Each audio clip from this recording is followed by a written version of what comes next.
from the Dominican Republic, and we're really excited to be here for the annual meeting. I am from Peru. We are from Sri Lanka. And I'm from the Bethel in London. We are from Iraq, but we are living now in Norway. Este señor es un testigo de Jehová médico de apellido Farfán, que ha sido invitado para que vaya pues a este Teatro Stanley para escuchar los nuevos cambios que iba a hacer la Watchtower. Este señor es el doctor Freddy Farfán Borda, testigo de Jehová de Lima, Perú. Quiero dedicar este video al señor Freddy Farfán Borda, que acabamos de ver en este video, asistiendo a esta reunión que hubo el año pasado en el mes de octubre, el 6 de octubre del 2012, en este Teatro Stanley, para asistir, para escuchar el reporte anual de la Sociedad Watchtower y para escuchar también el nuevo ajuste que la Sociedad Watchtower había hecho, o había decidido hacer, con respecto a un texto muy querido por el cuerpo gobernante, que es el de Mateo 24, 45 al 47, donde todo el cuerpo gobernante de la Sociedad Watchtower había decidido dar 5 charlas consecutivas a través de los representantes del cuerpo del esclavo fiel y discreto, que es el cuerpo gobernante ahora, y 5 miembros de este cuerpo decidieron dar su porción de charla para clarificar y explicar este nuevo ajuste con respecto a este texto bíblico muy querido por el cuerpo gobernante de Mateo 24, 45 al 47. Yo quería dirigirme al señor Freddy Farfán Borda, con todo respeto. El señor Freddy Farfán lo vemos acá en Nueva Jersey, asistiendo a esta reunión de Teatro Stanley, que dicho de paso yo lo conozco perfectamente porque he estado ahí varias veces cuando viví en los Estados Unidos. Y cuando me iba a Nueva Jersey, pues siempre veía el Teatro Stanley ahí, ¿no? Yo quería, con toda educación y respeto, dirigirme a mi paisano peruano, el señor Freddy Farfán Borda, que es un médico, un hombre con nivel intelectual, con una preparación profesional, es un médico preparado que ha dedicado muchos años al estudio, y por ello apelo a su inteligencia, a su preparación profesional, a su capacidad profesional, y hablamos entre profesionales, puesto que yo también soy profesional de otra rama de la ciencia, ¿no?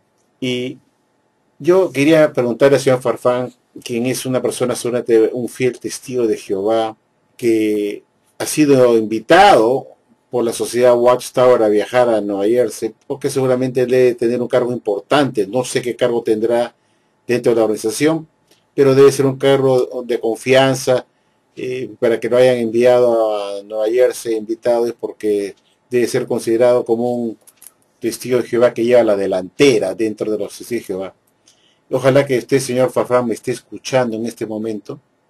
Mi nombre es Franco Olchese, soy ex testigo de Jehová, que dejé la organización en los años 70, cuando se comprobó que el tan anunciado fin del mundo para 1975 no se cumplió, no ocurrió, no aconteció como tanto nos habían asegurado los misioneros norteamericanos que en ese entonces vivían en Lima, Perú.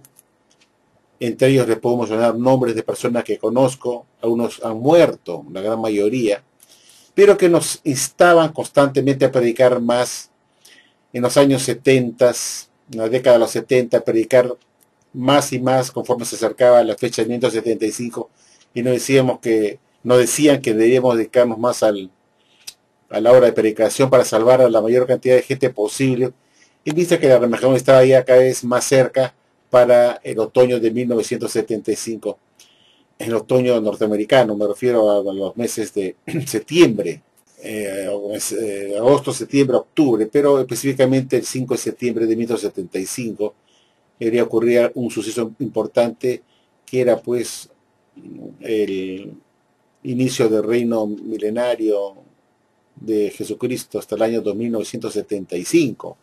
Entonces, yo me acuerdo, señor Farfán, que cuando yo era testigo de Jehová en esos años, era un joven que tenía 23, 24, 25 años, cuando finalmente dejé la organización, que fue en el año 1975.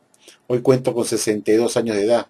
Pero en esa oportunidad nos decían los misioneros norteamericanos que debíamos predicar más porque nuestra labor era salvar más personas posibles y que nos dedicáramos con todo entusiasmo a la obra del precursorado, que era una meta. Quería tener un cristiano que llevara la delantera, un cristiano activo, fiel, que tenía fe y que su misión como cristiano era dedicarse a la cosa más importante, que era el precursorado a tiempo completo, o en todo caso al precursorado a tiempo parcial, o un publicador activo, cumpliendo sus horas semanales, digamos así, obligatorias, de un publicador activo, porque sea considerado activo, y que seguir una carrera universitaria era perder el tiempo, no era sabio, no tenía sentido, en vista que faltaba muy poco para el fin del mundo, y que mejor nos dedicáramos a estudiar una carrera corta que nos permitiera poder sobrevivir por el corto tiempo que faltaba para el fin del mundo. Como eso lo viví yo, nadie me lo puede discutir, nadie me lo puede negar o me lo puede objetar, porque yo lo viví. Y me acuerdo pues que en esa época el siervo de la sucursal se llamaba el señor Donald Burt, un norteamericano natural de Oklahoma, que en paz descanse. Él nos decía a nosotros que el tiempo estaba cerca, con su acento norteamericano nos hablaba en el atril, y recuerdo su voz que hasta ahora retumban en mi oído cuando nos decía en los años 73, 74, nos decía: hermanos, tenemos que predicar más porque el fin está cerca, el año de 1975 está muy cerca, hermanos, y debemos predicar más porque tenemos que traer más personas de las naciones que tienen la condición de ovejas para que puedan entrar a la organización y logren salvarse para el Armagedón que se avecina, que está muy próximo. Y con esta labor, hermanos, es justamente predicar más para llevar el mensaje a todas las naciones de Mateo 24:14 y así poder traer el Armagedón lo más antes posible. Y es nuestra función recoger a las ovejas que están en las naciones, que tienen ese corazón dispuesto a escuchar el mensaje de la sociedad Watchtower. Y esas palabras me retumban, señor Farfán, en mis oídos, de cómo la sociedad Watchtower manipulaba a los miembros para que no siguieran una carrera universitaria y no empeñaran su vida inútilmente siguiendo una carrera mundana, larga, puesto que para el nuevo mundo no necesitaría tener una profesión larga para ejercerla en el nuevo mundo, y que mejor sería dedicarse a una carrera técnica de corto tiempo que pueda ser útil para poder defenderse por el corto tiempo que queda para el fin del mundo. Dedicar el resto del tiempo a predicar en el servicio precursorado para salvar a mayor cantidad de gente posible. Y eso se predicaba en los atriles del Salón de Reino donde yo asistía, que era el de Gervasio Santillana 370. Y nunca me olvidaré, pues, al señor Donald Burt, siervo de la sucursal, instarnos constantemente a que tenemos que predicar más. Esa palabra que nos decía: hermanos, tenemos que predicar más porque el año de 1975 se está acercando y va a venir Armagedón, por supuesto, y tenemos que tener la mayor cantidad de gente dentro del arca de Noé moderna de la organización para que se puedan salvar, porque después las puertas se va a cerrar y ya no se puede recibir más personas cuando ya empieza el Armagedón. Entonces, ese era el lavado cerebral que nos daba el siervo de sucursal, un norteamericano títere manejado por el cuerpo gobernante desde Estados Unidos para que pudiera manipular a los testigos de Jehová, miembros peruanos, para que hicieran lo que el cuerpo gobernante quería que se hiciera, que era salir a vender más revistas, porque en esa época todo tenía su precio de venta.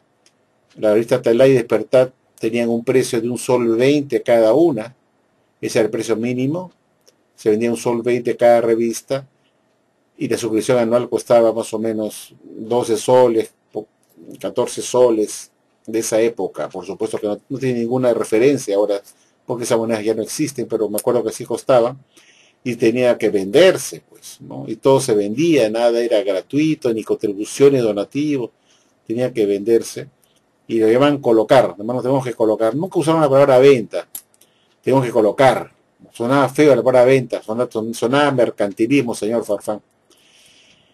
Y le puedo mencionar, pues, quiénes eran los misioneros que estaban así, pues, instruidos por el cuerpo gobernante para manipular a los miembros de Testigo de Jehová peruano, para que se dedicaran a predicar más y más, porque nos estamos acercando al año de 1975, señor Farfán.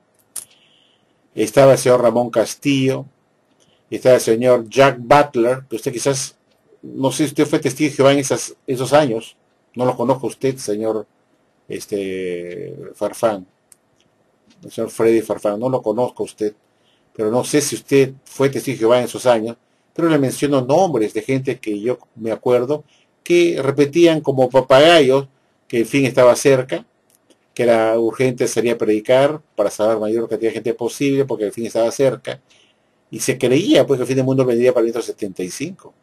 Y todos los que estábamos presentes ahí sabíamos de qué estaba hablando el misionero, el siervo sucursal, cuando decía que íbamos a predicar más porque el año 1975 estaba acercándose, sabíamos que era porque era el fin del mundo.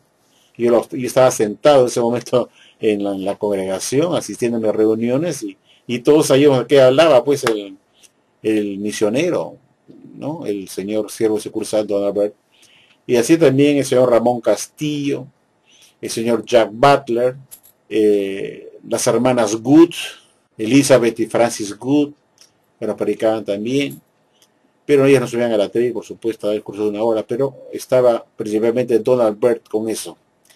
Estaba Luis Bazán, que también era misionero, repetía la misma historia, el señor Conroe, otro norteamericano que estaba en la misma cantaleta de decir que el fin está cerca, y todos querían eso, todos los misioneros. No sé si en el fondo de sus corazones creían en eso, ¿no? No puedo leer los corazones de estos misioneros, que si ellos en el fondo creían que en 1975 vendría el fin, señor Farfán. Pero supongo que sí, pues, ¿no? Entonces creían que era verdad lo que decía el señor Franz. Y no se imagina usted, pues, la gran desilusión cuando a mí pasó 1975 y todo fue un engaño, fue una desilusión, un desencanto de muchos que se fueron de la Watchtower, sobre todo muchos jóvenes que dejaron la organización Watchtower porque quedaron desilusionados, porque habían dejado de ir a la universidad, no por creer en la Watchtower, quedaron truncos en seguir una carrera universitaria por el plazo de 10 años, desde el momento que se publicó el libro rojo, Vida Eterna y Libertad de los Hijos de Dios en 1966, hasta 1975, eso que va a dejar de ir a la universidad, fueron 10 años esperando un fin del mundo que nunca ocurrió, y les significó truncar su vida, pues. Habiendo predicado por gusto 10 años un fin inexistente, y quedaron en ridículo ante la gente que ellos predicaron, y aseguraron que el fin estaba a la vuelta de la esquina. Entre ellos yo. Quedé en ridículo cuando predicaba y decía que el fin estaba cerca a la gente, y que era necesario entrar al arca de salvación, la arca Noé moderna, que era la organización Watchtower, ¿no? Y al final, pues, me convertí en el hazmerreír, ¿no? Y entonces, cuando me pongo a pensar, ¿no? Todos estos misioneros engañadores que vinieron al Perú, enviados por este cuerpo gobernante para manipular a los pobres peruanos, para usarlos para que vendieran su literatura chatarra, con el cuento que el fin estaba cerca y que teníamos que salir a pregar más horas, porque la Watchtower necesitaba dinero, necesitaba caja, para pagar sus nuevas imprentas que habían adquirido en los años 60. Tenían una deuda muy fuerte por las imprentas nuevecitas que habían comprado. En esa época cobraban unas imprentas que eran offset, que reemplazaban las imprentas antiguas que eran con tipos, ¿no? Que se armaban se armaban, eran con golpe, pues, golpeaba la página y se armaba la letrita, pues, con tipos, son pequeños tipos, ¿no? de las letras se iban formando las palabras, y una por una, un trabajo muy engorroso, y después golpear el papel con tinta, ¿no? Con tinta para que quedara impresa la revista. Y se cambió por el sistema offset, donde ya no, prácticamente no se tocaba el papel, sino salía ya impresa la publicación, sin necesidad de tener que usar el golpeo del papel y la tinta líquida golpeando la hoja, ¿no? Entonces ese modernismo de usar el offset versus las imprentas además antiguas, lentas, la Washington tuve que invertir una millonada de dólares en esa oportunidad en los años 60, 70, y que tenía que pagar pues las imprentas, y para ello tenía que producir las imprentas, tenía que trabajar a casi capacidad, a casi el 90% de la capacidad instalada para poder generar los ingresos, para que se pagaran solas, y para poder pagar esas empresas nuevas que habían adquirido, MAN, MAN, esas imprentas MAN que eran carísimas, de offset. Y la Watchtower tenía que hacer que las máquinas produjeran, pues, para que se paguen solas, y para eso tuvieron que inventar esta fecha del Armagedón, para que hubieran 10 años de una publicación perenne y constante de este asunto de 1975, y pudiera servir como un tema de interés para el público de las naciones, de la gente del mundo, y pudieran adquirir la revista para que se enteraran de qué se tratara todo esto en 1975. Fueron 10 años, pues, asustando a la gente para que compraran su literatura chatarra, y la Watchtower pudiera, pues, generar los fondos necesarios para poder pagar las imprentas, hacerlas trabajar a full time, a 90-100% de la capacidad instalada, produciendo literatura chatarra, predicando una mentira, por medio de asustar a la gente con un falso Armagedón. Y fue, pues, una gran idea, ¿no?, de Franz, inventar esta idea de un falso Armagedón para crear un tema importante y tenebroso, ¿no?, que asustaba a la gente y que los incentivaba a comprar la literatura de la Watchtower para enterarse de qué se trataba todo esto en 1975, ¿no? Y eso lo viví yo, pues, ¿no? Y ese fue el fin, ¿no?, de querer asustar a la gente con un falso Armagedón para poder pagar las deudas por las imprentas nuevas adquiridas en los años 60, reemplazando las antiguas imprentas, usaban logotipos, ¿no? Logotipos, ¿cómo se llama? Y con golpe, el sistema de golpe que bajaban y golpeaban el papel, ¿no? Entonces las letras quedaban marcadas ahí. El offset evitó eso. El offset ya era como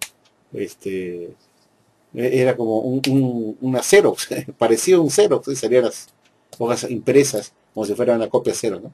Entonces, amigos, señor Farfán, le estoy diciendo esto, yo quería hacer una pregunta, señor Farfán, respecto a esta reunión que usted ha asistido. Usted, que es un hombre inteligente, señor Farfán, ¿cómo se puede usted sentir que una enseñanza que se había dado por décadas, en la cual se había dicho que Jesús había confiado sus bienes terrenales al esclavo nominado en 1918, y le confió sus bienes en 1919 para que pudiera así anunciar las buenas nuevas a las naciones, y que esta nominación sobre los bienes del amo al esclavo electo como el instrumento de Jesucristo, significó, según la Watchtower, un ascenso, un premio para este esclavo nominado en 1918, porque Jesús encontró que estaba haciendo lo que él había encomendado a hacer, dando el alimento correcto y de alta calidad a los domésticos, y que por ese motivo lo ascendió y le dio la responsabilidad de todos sus bienes en la tierra para que así se encargara de hacer crecer los bienes de Jesucristo en la tierra, que era la sociedad Watchtower, y que ésta creciera como organización y que se dedicara, pues, a anunciar y publicitar el reino a través de este ascenso que significó el entregarle y confiarle todos sus bienes al esclavo nominado como un premio, porque este esclavo había demostrado ser fiel y discreto, y por eso lo escogió entre todas las demás religiones que Jesús inspeccionó en la tierra cuando vino a hacer una inspección del esclavo. Y escogió el esclavo de la Watchtower, ¿no? Y inmediatamente que lo escogió, premió a ese esclavo ascendiéndole, dándole mayores responsabilidades, y eso lo explicó la Watchtower, qué significó el otorgamiento de todos los bienes de Jesús al esclavo en 1919. Y ahora resulta, pues, señor Farfán, que todo fue una mentira, que todo este rollo que se nos dio, que Jesús ascendió ese esclavo fiel y discreto, dándole todos sus bienes en la tierra en 1919, resulta que ahora no ha sido así, que todo fue una mentira, y que recién se le confiará los bienes del amo Jesucristo al esclavo, recién todavía durante la gran tribulación futura. Pero que sí, la primera nominación como su esclavo fiel discreto o instrumento ya ocurrió en 1919. Entonces, señor Farfán, usted que es un hombre inteligente, señor Farfán, yo me imagino que usted se había sentido pues realmente desconcertado, con un sinsabor en su boca, ¿no?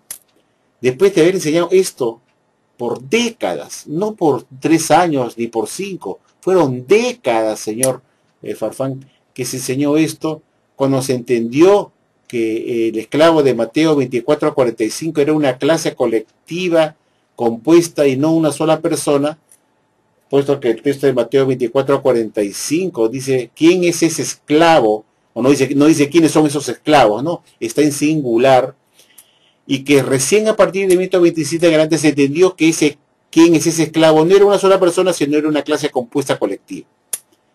Entonces, yo me pregunto, cuando se comienza a enseñar que Jesús escoge su esclavo colectivo en esa clase de cristianos ungidos, a partir del 1927 en que se entiende que este esclavo de Mateo 24:45 era una clase compuesta colectiva y no una sola persona, y que Jesús hizo esta inspección y los cogió a estos señores y le confió los bienes en la tierra, y que esto se comenzó a enseñar en los años 20, 30, en los años 30 específicamente se comenzó a machacar a partir del año 1932, que Jesús hizo una inspección en 1919 y escogió el esclavo de la Watchtower.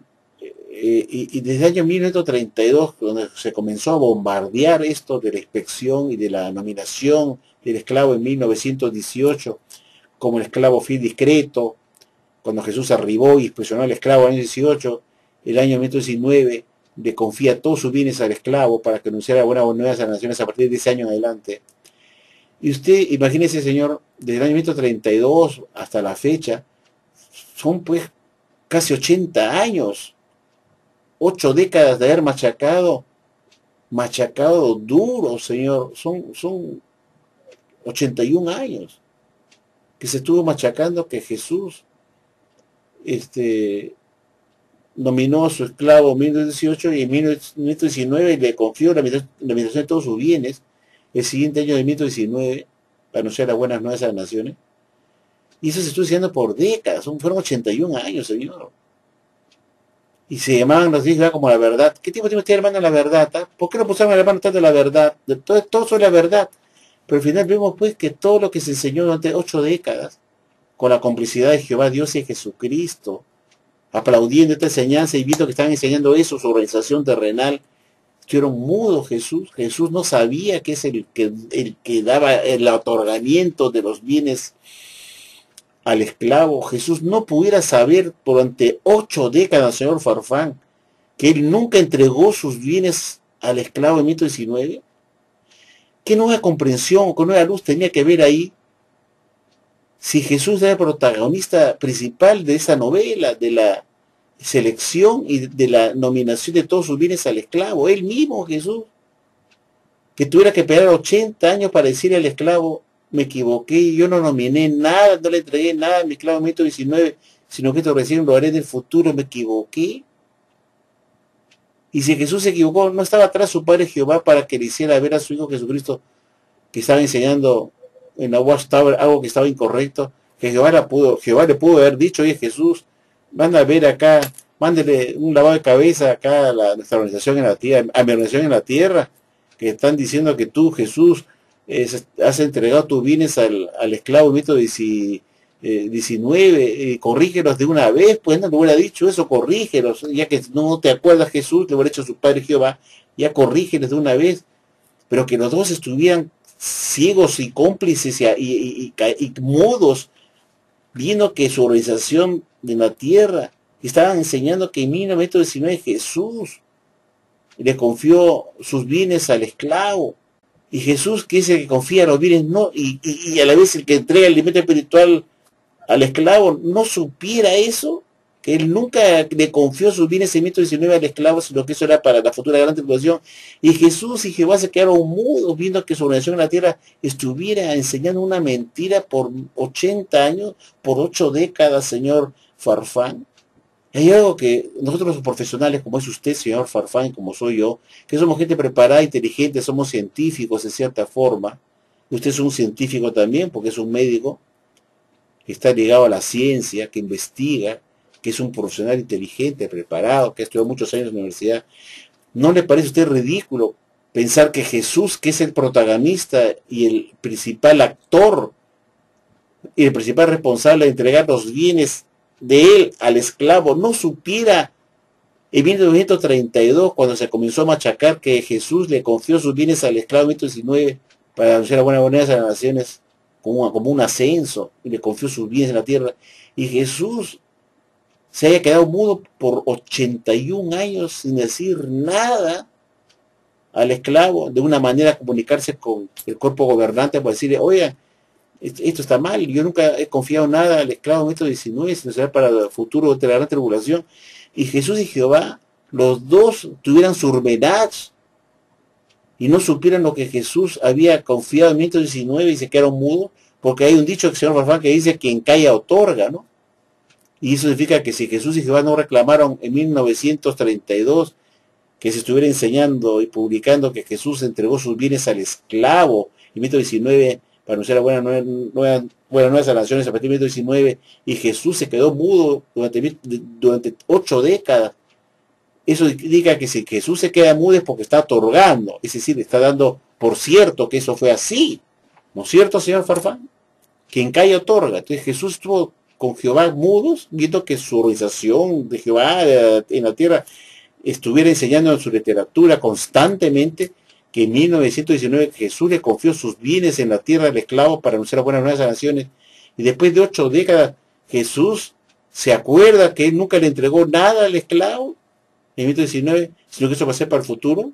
Entonces eso es imposible, porque Jesús no puede tener una memoria pues de hormiga, y menos su Padre Jehová, ¿no? Que es el Dios, nuestro Dios, que lo sabe todo, que él no tiene problemas de surmenach ni de Alzheimer, que no supiera que su organización está publicando artículos mentirosos diciendo que Jesús le confió al esclavo sus bienes en la tierra en 1919, y está viendo que están publicando eso y se quedan mudos por 81 años, para luego al final, en el 6 de octubre, reunirlo a usted, señor Farfán, para que vaya a asistir allá a escuchar una imbecilidad, una torpeza, señor Farfán, una cosa que es inaceptable para una persona inteligente como usted, que es un insulto a la inteligencia de un ser humano como usted, que es un médico, un hombre culto, que es un insulto para un profesional inteligente como soy yo, que pueda aceptar y dar por cierto y aplaudir. Yo no creo que usted haya aplaudido después que anunciaron todas esas patrañas, ¿no? Yo no creo que usted, señor Farfán, que es un hombre inteligente, se haya sentado ahí y usted haya hecho el papel de indiferente, de pusilánime, y haya aplaudido eso, cuando era para quedarse callado, levantarse y gritarle al esclavo, decirle, ¿qué significa esto? ¿Cómo es posible que ustedes me vengan a decir que tienen una nueva comprensión, ajuste de entendimiento sobre un texto bíblico que se había enseñado claramente que Jesús en el año 1918 arribó, encontró al esclavo al esclavo que era fiel y discreto, encontró que ese esclavo que está impresionando era fiel y discreto porque está dando el alimento correcto al tiempo apropiado desde 1879, y que por ese motivo lo escogió como su instrumento o como su esclavo fiel y discreto, y en 1919, que fue el año siguiente, le confió sus bienes en la tierra. Esa era la doctrina. Lea usted la proclamatoria del 1 de abril de 2007, página 22, párrafo 5, que así lo dice, que Jesús arribó en 1918, impresionó a su esclavo, lo encontró fiel y discreto porque estaba dando el alimento correcto desde 1879, y que en 1919 le confió todos sus bienes en la tierra para que pudiera anunciar las buenas nuevas a las naciones a partir de 10 años en adelante. Eso se estuvo enseñando por 80 años, señor Farfán. Y que Jehová y Jesús veían que su organización estaba publicando eso y se quedaron mudos. Y quien calla otorga, dice el dicho. Entonces Jehová y Jesús se quedaron callados por 8 décadas, 80 larguísimos años. Eso indica que si se quedaron mudos es porque quien calla otorga. Es decir, si no reclama a Jesús, que es el protagonista de la entrega de sus bienes, y lo da por cierto lo que está publicando en la Watchtower, porque no está reclamando, no lo está objetando, y se queda mudo diciendo que bien, pues, sí, pues, lo que está publicando el esclavo fiel y discreto en la tierra está bien. No tengo nada que reclamar por 8 siglos, por 8 décadas. Me quedo mudo para luego aparecer y decirle al esclavo, ¿sabe qué? Yo no entregué nada al esclavo en 1919, sino será para el futuro. Eso no es aceptable bajo ningún punto de vista. Porque si fuera así y aceptamos ese cambio, es como aceptar que Jehová y Jesucristo son un par de mentirosos, dos suministradores de alimentos falsos y mentirosos, que con el tiempo se convierten en la mentira. Entonces lo que se quería como la verdad, con el tiempo y los años, con las décadas, se convierten en las mentiras del pasado. Y la Biblia dice que Jesús es la verdad. Y la verdad es lo que no cambia con el tiempo. La verdad es siempre la misma, ayer, hoy, mañana y siempre. La verdad no puede ser verdad ayer, hoy y mañana ser otra cosa diferente. Tiene que ser siempre lo mismo con el tiempo, con el transcurso de los años. Como es la Biblia. La Biblia es la verdad. Todo lo que está escrito ahí es la misma desde hace 2000 años, 3000 años atrás, 4000 años atrás, y lo será siempre durante 10.000, 20.000 o 30.000 años en el futuro.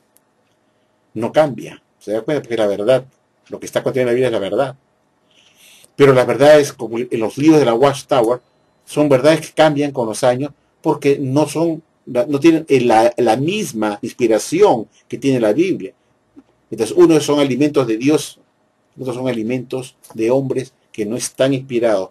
Porque si fueran inspirados por Dios o tuvieran el conducto o la dirección del Espíritu Santo, también tendrían que ser la verdad para siempre y no cambiarse con el tiempo. El nuevo ajuste de comprensión que han hecho con el texto de Mateo 24, 45 al 47 no es una nueva luz más brillante, según el concepto que justifica la Watchtower, sacando el texto de Proverbios 4, 18, creo que es, diciendo que la luz se hace más brillante hasta que el día quede firmemente establecido, ¿no? Y sacan ese texto bíblico para justificar siempre sus nuevas luces, que en vez de dar más brillo a lo anterior, lo apaga. Y Russell decía que una nueva luz de comprensión no puede contradecir una luz anterior porque deja a la luz anterior como una luz falsa. Entonces, una nueva luz de comprensión lo que hace es dar más entendimiento a la luz anterior sin contradecirla, sin anularla, sin reemplazarla, seguir en sentido contrario, sino al contrario. Lo que está dicho anteriormente queda como está, pero se le añade más comprensión en el mismo sentido. Si yo dije que Jesús le entregó al esclavo, el amo Jesús entregó a su esclavo en 1919 sus bienes en la tierra, lo que puede ser una luz más brillante con respecto a eso es que se diga qué cosas fueron esos bienes, por ejemplo, se dé un detalle que no específico cuáles fueron esos bienes. Eso podría ser una luz más brillante, dar un detalle más claro de lo que significó esos bienes que Jesús le entregó en 1919 y le puede dar una aclaración más profunda de eso, de qué bienes se refería, Pero no puedo decir que es una luz más brillante, decir que ya no fue 1919, sino que va a ser para el futuro. Porque esa nueva luz que dice que va a ser la entrega de los bienes del amo para el futuro, contradice lo anterior, que se dijo que Jesús le confió sus bienes al esclavo en 1919, y lo deja como una luz mentirosa. Y deja a Jehová y Jesucristo como un par de mentirosos. Por eso, cuando uno da una nueva luz, la nueva luz lo que tiene que hacer es dar más comprensión a lo anterior sin moverlo. Tiene que quedarse siempre como está. Pero no puedo decir que ya no fue así, sino que la entrega de los bienes del amo al esclavo será recién para el futuro. Y ya no fue 1919 como se enseñó por 80 años. Eso no es una luz más brillante. Eso es apagar una luz anterior, dejarla como una luz falsa. Entonces hay que tener mucho cuidado cuando uno dice de luz más brillante. Puede haber una luz más brillante, como ya expliqué, dando más comprensión en qué consistió esa entrega de los bienes del amo al esclavo en 1919, diciéndole que esos bienes son esto, el otro, tales cosas. que no se había dado antes esa explicación. Entonces, se puede dar una comprensión a qué cosa se refiere esos bienes que Jesús entregó al esclavo Benito XIX. Y no mover ese año, como se había enseñado por 80 años. Entonces, uno da una nueva luz, aclarando eso mismo sin moverlo, ¿no? Dejo el año 1919 como está, como dije, que ya le entregó en 1919 a sus esclavos sus bienes de Jesucristo, y Jesús da una nueva luz diciendo que ahora los bienes que él entregó se referían a tales, hace una lista pues de bienes, ¿cuáles son? O una explicación adicional de lo que significa esos bienes que no se dijo antes. Pero no puedo dar una luz diferente a lo anterior, de decir que ya no fue la entrega de 1919 de los bienes del amo Jesucristo al esclavo, sino que va a ser para el futuro. Eso hace que la nueva luz contradiga la anterior y la catapulte como una luz, ¿no? Como una luz falsa de Jesucristo y de Jehová. Eso no se puede hacer. Entonces, señor Farfán, yo creo que usted, que es un hombre inteligente, un testigo de Jehová honesto, se podrá dar cuenta que esta relación no es el conducto que Dios está haciendo a la tierra, y que se trata de un esclavo mentiroso, engañador, que a su gusto cambia y descarta una enseñanza que se dio por décadas. Que Jesús le había confiado sus bienes al esclavo seleccionado como fiel y discreto en el año 1919, para que pudiera anunciar la buena nueva de las naciones con toda esa autoridad, con todos esos bienes en su poder. Y nos dieron una explicación, nos dieron un rollo, como se dice, explicando que eso fue una recompensa, un ascenso a ese esclavo fiel por haberse comportado como debió ser. Y Jesús le dio más responsabilidades para que pudiera así administrar los bienes de Jesucristo en la tierra y tuviera esa responsabilidad. Ahora resulta que todo eso fue un rollo, fue una mentira. Y eso no se puede aceptar, señor. Y usted, señor Fan, estoy seguro que como un hombre inteligente que piensa, no lo puede tampoco aceptar, pues. Y para mi opinión, los que debieron hacer, todos los que estaban reunidos en este trato, era levantarse todititos y tirar tomates podridos, con huevos podridos al cuerpo gobernante, señor Farfán. Porque esto no se puede aceptar más de tantos cambios de entendimiento, señor Farfán, que dejan a Jehová y Jesucristo como dos suministradores de alimentos chatarra. No es posible que una doctrina, por ejemplo, como esta de la parábola de las ovejas y las cabras, la sociedad Watchtower, en una atalaya de 1955, del mes de diciembre, la Watchtower dijo que Dios causó que se diera la correcta interpretación de la parábola de las ovejas y de las cabras en 1923 con el juez Rutherford, anunciando que esa parábola se comenzó a cumplir durante la segunda parucía de Jesús en 1914, cuando se sentó en su trono celestial, y que de ese momento se comenzó a separar las ovejas de las cabras en el momento de la predicación de casa en casa, para poder seleccionar y traer a la organización Watchtower a aquellas personas de las naciones que tenían corazón de ovejas y poder identificarlas con la predicación para que vinieran al redil de la Watchtower y pudieran salvarse, y los que rechazaban el mensaje eran las cabras. Y que esa obra de predicación que tendría como objetivo separar las ovejas de las cabras de las personas de las naciones culminaría antes de la gran tribulación, y que era labor de todo cristiano hacer ese trabajo de predicación para hacer esa separación de ovejas de cabras para traer el Armagedón, por medio de cumplir el texto de Mateo 24:14, nuevas de reino se nos dan a toda la tierra habitada, y entonces vendrá el fin. Y esa es la idea, que todos ellos tenían que predicar para que ellos pudieran traer el Armagedón, por medio de cumplir esta parábola de las ovejas y las cabras, traer a las ovejas de la gente de las naciones a la Watchtower para que se salve, y los que rechazaban el mensaje en el momento de la predicación a las cabras.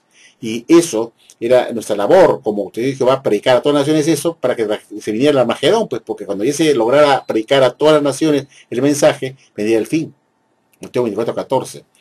Y previamente habiendo traído a la organización Watchtower al arca de Nueva Moderna, a esa gente de naciones que habíamos predicado, que tuvieron el corazón de ovejas para aceptar el mensaje e incorporarse a ser testigos de Jehová. Eso se enseñó desde 1923 como una verdad, como una interpretación causada por Jehová Dios, señor Farfán. Y en 1995, cuando estaba Milton Henshaw como presidente, deciden descartar esta enseñanza, diciendo que no, pues, esa enseñanza que dio Rutherford, supuestamente causada para que se diera por Jehová Dios en 1923, no era así, pues. Eso fue una mentira de pata de Rutherford. Eso que Dios causó, eso también es otra mentira, pues. Y si Dios lo causó de verdad, como la Watchtower decía, afirmó que Jehová causó que se diera esa interpretación, según la atalaya de diciembre de 1955. que dijo que Jehová causó que se diera la correcta interpretación de esa parábola de las ovejas y de las cabras en 1923 con Rutherford. Y ahora resulta pues que el esclavo fiel y discreto de 1995 se rebela contra Jehová y dice, no, pues no me interesa lo que tú probaste en 1923 como la correcta interpretación de esta parábola de las ovejas y las cabras, sino que ahora esta parábola recién se cumplirá después de la gran tribulación, cuando Jesús retorne en esa nube del cielo con toda gloria y se siente sobre su trono y recién haga la separación de las ovejas y las cabras. Eso está bien para el futuro. Después de haberse enseñado, señor Farfán, por 72 largos años, es decir, de 1923 a 1995, señor, como una verdad. Y así tienen la cara fresca de decir que, ¿qué tipo de ustedes mandan la verdad? Estamos en la verdad, hermano. ¿Por qué nos pusieron a lavar tal de la verdad? ¿Qué verdad? La verdad que después se convierte en la mentira, descartándola después de haberse enseñado por 72 largos años esta parábola. Y ahora esta última, lo que se había enseñado por más de 80 años, que Jesús le confió al esclavo seleccionado en 1918, porque fue fiel y discreto, porque estuvo dando elementos correctos desde 1979, y que esa confianza que le había dado de sus bienes en 1919, significó un ascenso, un premio. Después de más de 80 años se dice que no es así, y se descarta diciendo que no, pues, eso se dio por futuro. Y yo me pregunto, esta religión verdadera, que te dice que cuando se comprendió en 1917 que esta clase del esclavo, mencionó Mateo 24:45, no era una persona en singular, a pesar que el texto de Mateo 24:45 dice quién es ese esclavo, no dice quiénes son esos esclavos, dice quién es ese esclavo. A partir de 1927 en adelante recién se entendió, y está en el libro Proclamadores lo dice, que a partir de 1927 recién se entendió que ese texto de Mateo 24:45 que habla del esclavo era una clase compuesta de varias personas ungidas con el Espíritu Santo, que en ese momento era el resto de la red espiritual, el resto ungido que daba en la tierra, y en realidad el esclavo fiel y discreto eran los 144,000. Y eso era la enseñanza que se dio por todos estos años, hasta que pues en 1900, en el año 2012, el año pasado nada más, en el mes de octubre, el esclavo se reúne para hablar, invitar a usted, señor Farfán, para decirle, señor Farfán, lo que usted predicó a las naciones por tantos años como testigo de Jehová, diciendo que el esclavo fiel y discreto lo formaban el resto ungido, Dios hoy en la tierra, que esa era toda la clase del esclavo, el resto ungido, pero que habían ya una gran mayoría que habían muerto, que formaban los 144,000 de esa clase. Es decir, que el esclavo fiel y discreto eran los 144,000. Y ahora resulta que le vienen a invitar a usted para pasarle la mano, lo invitan a Nueva Jersey, a Tato Stanley, para escuchar un grotesco engaño, una cosa que no se puede aceptar, para decir que de 144,000 ahora se queda reducido a 8 personas, que es el cuerpo gobernante que van a hacer la labor del esclavo fiel y discreto. ¿Y usted aplaude ahí, señor Farfán? ¿Usted ha aplaudido esa patraña, esa asquerosidad, esa ridiculez, esa cosa que no se puede aceptar, señor Farfán? Que después de haber enseñado por más de 80 años que el esclavo fiel y discreto lo formaba todo esa clase escogida del resto ungido de los 144,000, que es el cuerpo de Cristo, que es la iglesia, ese era el esclavo, y que quedaba un resto ungido, un vivos en la tierra, que era el rey espiritual, que formaban esa clase del esclavo fiel y discreto, y que estaba representado solamente por 8 personas o 12, que los representaba, pero eran todos ellos el esclavo fiel y discreto. Y ahora le viene a decir a usted que este esclavo le dice, ya no me da la gana que los otros que están vivos en la tierra sean parte del esclavo fiel y discreto, ahora somos nosotros. Entonces yo pienso, señor Farfán, que acá se cumple pues la aparición del esclavo malo de Mateo 24:50, ¿no? Que dice pues que el esclavo malo golpearía a sus coesclavos, los golpearía. Y este es un golpe que les hace estos 8 dictadores que han tomado el poder para ser ellos los únicos que administran el elemento espiritual. Es una dictadura, ¿se da cuenta? Es una dictadura chavista o una dictadura castrista o una dictadura hitleriana o una dictadura de Mussolini, que toma el poder y se vuelve el único, estos 8 se vuelven los únicos que van a dar el elemento espiritual y tiran al resto ungido que también estaba encargado de eso, que suman 10,000 personas en la tierra. Ahora ustedes son 8 y no son los 10,000 que están vivos en la tierra. Entonces, eso se llama golpear a sus coesclavos. Ahí se manifiesta el esclavo malo. Y lo que ha ocurrido el 8 de octubre pasado es la manifestación del esclavo malo, que por su cuenta ha decidido golpear a sus coesclavos, que fueron parte de ese esclavo fiel y discreto, ungidos de la misma clase con presencia celestial, para decir que ustedes no tienen nada que hacer con dar alimento espiritual porque no nos da la gana, somos nosotros 8 y punto, y ustedes tienen que alimentarse de nosotros, yendo contra la Biblia, porque se supone que el esclavo es el que da alimento a los domésticos, y no que una parte de ese esclavo fiel y discreto va a alimentar a gente de su misma clase. Todo en contra de la Biblia, todo cambios que son antibíblicos. Y ahí ve que cómo aplauden algunos tarados, que yo llamo imbéciles, porque no saben pensar. Pero usted es un médico, hablo con un hombre que tiene un nivel cultural, un hombre inteligente, culto, un médico que es un hombre que sabe pensar, un científico. Y le hablo a usted con respeto, porque yo me he puesto a pensar que el señor Farfán, el señor Freddy Farfán, es un hombre culto que debe haber regresado al Perú muy preocupado al llevarse esa sorpresa de estos cambios, que realmente es para que uno regrese con un sinsabor, con una falta de fe en la Biblia, hasta puede perder la fe hasta en Jehová por culpa de una piedra de tropiezo, que son estas personas que te dicen que ellos son la verdad y que ellos predican la verdad, y con el tiempo te das cuenta que todo lo que se predicó y lo que usted predicó, señor Farfán, por años, como te dije, Jehová, fue una mentira. Cuando usted iba al servicio le decía a la gente que el esclavo fiel y discreto era un resto ungido, que era toda esa clase con esperanza celestial, ungidos con el Espíritu Santo, que formaban la clase del esclavo fiel y discreto, todos en su conjunto, y que estaban representados por 8, 10 o 12 personas, pero eran todos ellos el esclavo fiel y discreto, y después tener que darse cuenta que lo que usted enseñó fue una burrada, una mentira, un engaño. Imagínense cuántas horas tendría que usted que perder en revisitas para ir a regresar a todas esas casas que usted predicó durante toda su vida, como te dije, Jehová, para decirles que lo que usted les enseñó era mentira. No era así. ¿Verdad? ¿Cuántas horas tenía que perder usted para tener que hacer las revisitas para otra vez decirle a la gente que lo que usted les dio como alimento espiritual, como la verdad, era la mentira? Entonces, señor Farfán, es algo que uno tiene que pensar con la cabeza. Y eso se lo digo a usted porque usted es un hombre culto, inteligente, un médico. Lo estoy diciendo con respeto. No le estoy faltando respeto. Lo trata usted como un hombre mayor, un médico, como usted es Jehová, correcto, honesto, sincero. Y estoy apelando a su inteligencia. Nada más. Apelo a su inteligencia porque quiero que usted piense por su cuenta. No quiero que usted me haga caso a mí. Quiero que usted reflexione lo que estoy diciéndole. Que aquí hay algo que se pudre. Que la Watchtower hace años que se está pudriendo y está viendo abajo. Mucha gente abandonó la Watchtower porque están con ese sinsabor de ver estos cambios de entendimiento que se dan a cada rato, que ya la gente dice, ¿por qué voy a predicar lo que estoy predicando ahora si no sé lo que estoy predicando ahora, mañana se habrá cambiado? Entonces la gente sale a servicios desanimado, porque ya no tienen esa fe que están en la verdad, puesto que la historia de la Watchtower se está agudizando con tantos cambios de entendimiento que dejan a esta organización como una recontra falsa. Y una de las preguntas que quiero que usted la piense, señor Farfán, doctor Farfán, el doctor Freddy Farfán, es la siguiente.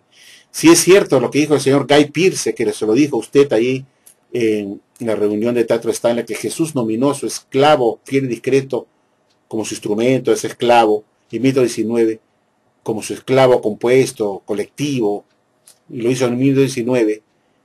Y yo le pregunto, señor Farfán, ¿cómo es verdad que Jesús nominó a su esclavo a esa clase compuesta colectiva en 1919, si hasta 1927 todavía se quería que ese esclavo de Mateo 24, 45, 47, que dice, ¿quién es el esclavo fiel y discreto que su Señor hallará? Se refería a una sola persona. Hasta ese momento, hasta el año 1927, no se tenía ninguna idea de que ese esclavo de Mateo 24, 45 era una clase compuesta, sino que era una sola persona que había sido el pastor Charles Taze Russell. Y como prueba de esto, señor Farfán, si nosotros le vamos a preguntar al señor Rutherford, si vamos a retroceder en el tiempo, hagamos una hipótesis, que si después de salir de esta reunión de Teatro Stanley, donde nos han dicho que el señor Guy Pearce nos dice que Jesús nominó a su esclavo, hizo su primera nominación de su esclavo fiel y discreto como su instrumento en 1919, lo primero que uno haría como detective, ¿no? Ver si la coartada que nos ha dado el señor Guy Pearce, vamos a hacer un papel de detectives y ver si esa coartada que nos ha dicho el señor Guy Pearce, que Jesús nominó a su esclavo, a su cuerpo gobernante ungido en 1919.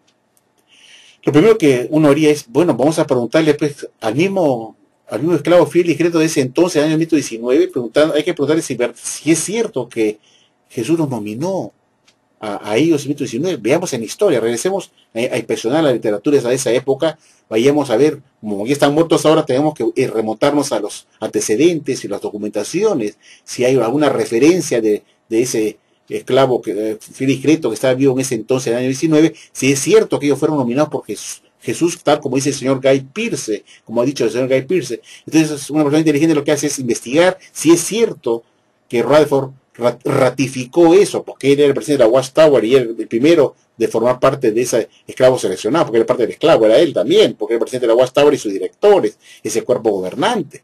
Entonces lo que uno tenía que hacer es preguntarle al cuerpo gobernante de ese entonces, preguntarles a ellos si es cierto que Jesús los nominó en 1919, ahí voy a preguntarles, para ver si le queremos a Guy Pearce o no.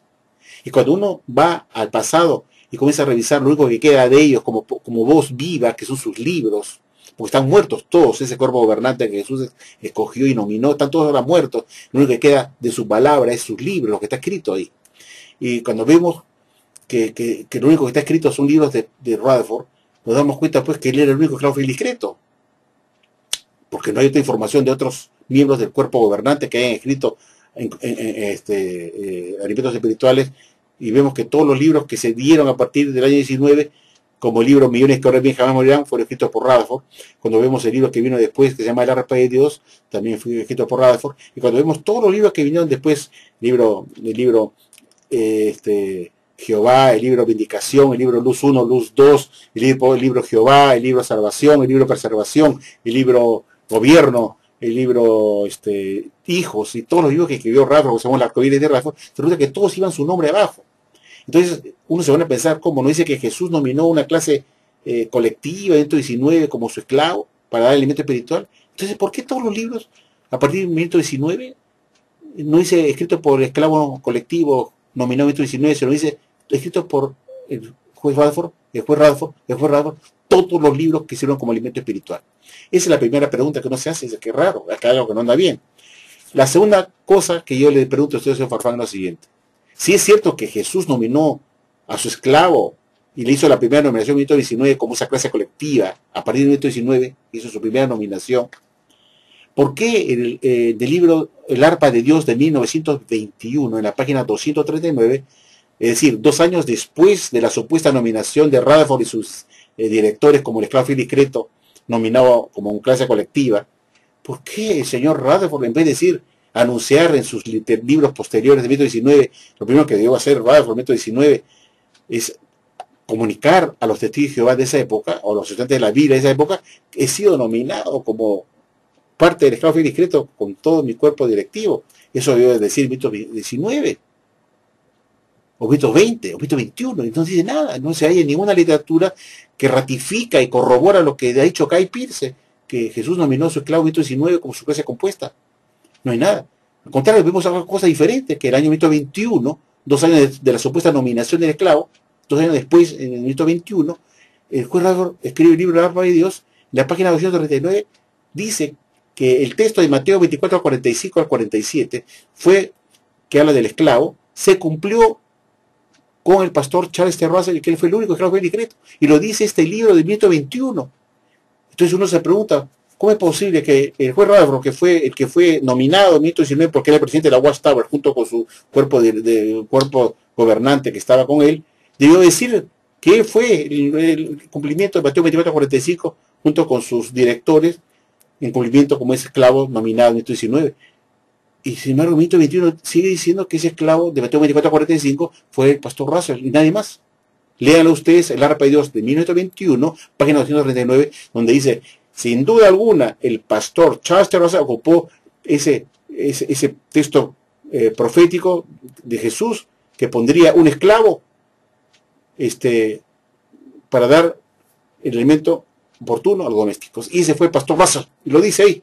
Entonces uno se pregunta, ¿cómo es posible que el señor Rutherford, que era el presidente de la Watchtower y principal miembro del esclavo fiel discreto, no supiera en 1921 que él había sido nominado junto con los demás directores del esclavo fiel del cuerpo gobernante como el esclavo, y no dijera que fue él el nominado. Entonces eso me indica que lo que dijo Guy Pearce no está corroborado con las palabras de Rutherford. Rutherford no está ratificando ni dando fe que es verdad lo que dijo Guy Pearce en el Trato de Stalin el año pasado. Está diciendo todo lo contrario, que fue el pastor Russell. Y la otra cosa que ya es más que evidente es que solamente a partir del 1927, señor Farfán, se entendió que esa clase, ese esclavo de Mateo 24 a 45, que está en singular y no en plural, recién a partir del 1927 se entendió que era una clase colectiva. Entonces, es imposible que antes del 1927 Jesús haya nominado a su esclavo colectivo, 1919 como su primera nominación, en vista que en ese año no se pensaba ni se creía que el esclavo era una clase compuesta, sino una sola persona, que era el pastor Russell. Entonces, señor Farfán, estamos en una región falsa, engañadora y mentirosa. Yo le he puesto esto a usted, señor Farfán, porque es un paisano usted mío peruano, para que usted medite, porque usted es un hombre que tiene puesto de responsabilidad, y usted es un médico. Y yo estoy seguro que si usted es un hombre inteligente, y esto que le estoy poniendo a usted en su cabeza, es para que usted medite. No quiero que usted me haga caso a mí, ni nada. Quiero que usted medite lo que estoy diciendo. Y si usted pudiera darme una respuesta lógica, me la escriba usted debajo de este video, para que todo lo que esté en el foro escuche qué respuesta me puede dar usted ante esas contundentes pruebas que lo que dijo Guy Pearce, que Jesús nominó a su esclavo en 1919, es una gran mentira. Y finalmente, para toque de oro, para rematarla, cuando nosotros vimos el texto de Mateo 24, 45 al 47, señor Farfán, ese texto de Mateo 24, 45 al 47 está para que se cumpla después de la gran tribulación. Porque el texto de Mateo 24, 45 al 47 viene después del texto de Mateo 24, 39, que dice que inmediatamente después de la gran tribulación, el sol será oscurecido, la luna no dará su luz y los poderes de los cielos serán sacudidos y las estrellas caerán del cielo. Y luego se verá al Hijo del Hombre venir sobre la nube del cielo con gran poder y gloria, ¿no? Con todos sus ángeles con él. Y luego, recién, como ladrón de la noche, hará la inspección del esclavo fiel y discreto, al esclavo, para ver quién ha sido fiel y quién ha sido discreto. Entonces, ese texto de Mateo 24, 45 al 47, que según el señor Guy Pearce se cumplió el 1919, es imposible, porque el texto de Mateo 24, 45 al 47, que habla de la nominación del esclavo, solamente ocurrirá después de la gran tribulación y no antes de ella. Por lo tanto, no pudo haberse ocurrido la primera nominación en 1919, porque la gran tribulación que la precede todavía está para el futuro. ¿Se da cuenta, señor Farfán, que esta religión es una mentira? Son unos mentirosos, una religión falsa, que enseña doctrinas falsas, que no están de acuerdo con la Biblia. Jesús no pudo haber nominado jamás a su esclavo en 1919, porque el texto de Mateo 24, 45 sigue un orden cronológico. Dice la Biblia en Mateo 24, 42, manténgase alerta porque no saben a qué día viene su Señor. Viene su Señor, ¿qué día viene su Señor? Manténgase alerta. Debe pasar al texto de Mateo 24, 43, que si el amo de casa hubiera estado despierto, no dejaría que el ladrón robe su casa. Después viene el 44 que dice, por lo tanto, manténganse listos, porque a una hora que ustedes no saben, viene el Hijo del Hombre. Después viene el 45, ¿quién es el esclavo fiel y discreto que Jesús hallará fiel y discreto para escogerlo, castigarlo? Entonces, ese texto de Mateo 24, 45, que la Washington dice que se cumplió en 19 con la nominación de su esclavo, es imposible que haya ocurrido en el año 19, puesto que la gran tribulación que la precede todavía está para el futuro.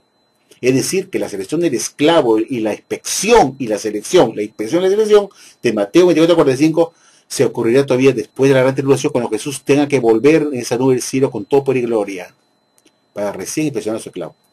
Entonces, no hay forma posible que haya ocurrido una nominación en el año 1919 por todas estas pruebas que le he demostrado a usted, por donde lo mire, ya sea que por el año 27, que recién se comprendió que ese esclavo de Mateo 24, 45 recién era una clase colectiva, se entendió a partir de 1927 en adelante y no antes, y por ende no pudo escoger a un esclavo colectivo en 1919 porque no se entendía que el esclavo era colectivo en ese momento del año 1919, sino que era el pastor Russell. Primera prueba. La segunda es que la gran tribulación que la precede esta inspección del esclavo ocurrirá todavía en el futuro. Entonces no pudo haber ocurrido en 1919 la solución del esclavo. Y la última es que vimos el juez Rutherford, cuando le vamos a preguntar a él si es cierto que Jesús lo nominó a él como el esclavo junto con el cuerpo gobernante que estaban con él en 1919, él me dice que no. Cuando voy a corroborar como un detective lo que me dijo Guy Pearce el año pasado en el discurso que dio en el Teatro Stanley, si es cierto que Jesús lo nominó a él y a su cuerpo gobernante como el esclavo fiel y discreto en 1919, como su esclavo, Y le pregunto eso a Rutherford, sin que él esté presente, se lo estoy preguntando, viendo su literatura, me dice que no, que lo que ha dicho Guy Pearce es una mentira, puesto que en el año 1921 publico un libro que se llama El arpa de Dios, dice Rutherford, donde he dicho que el único esclavo fiel y discreto fue el pastor Russell. Y lo digo 2 años después de 1919, que el texto de Mateo 24:45, que es una sola persona, que es el esclavo, se cumplió con el pastor Russell y nadie más. Entonces, me está diciendo Rutherford que lo que ha dicho Guy Pearce es una mentira, que no nominó a nadie como una clase colectiva de 1919, porque le he ido yo a preguntar a Rutherford. Díganme, señor Rutherford, ¿es cierto lo que ha dicho el señor Guy Pearce, que nominó al esclavo, que fue usted como presidente de la Watchtower, que es ungido usted y su cuerpo directivo, como el esclavo fiel y discreto, que con el esclavo nominado en 1919? Todos me dicen que no. Todos ellos me dicen que fue el pastor Russell. Entonces el señor Guy Pearce es un mentiroso. ¿Se da cuenta? Y como prueba, como le digo, vaya usted al libro de la arpa de Dios, revise la página 239, escrita en el año 1921, posterior a 1919, y está diciendo, no dice nada que fue escogido él y su cuerpo de directores, dice que fue el pastor Russell. Entonces Guy Pearce es un mentiroso.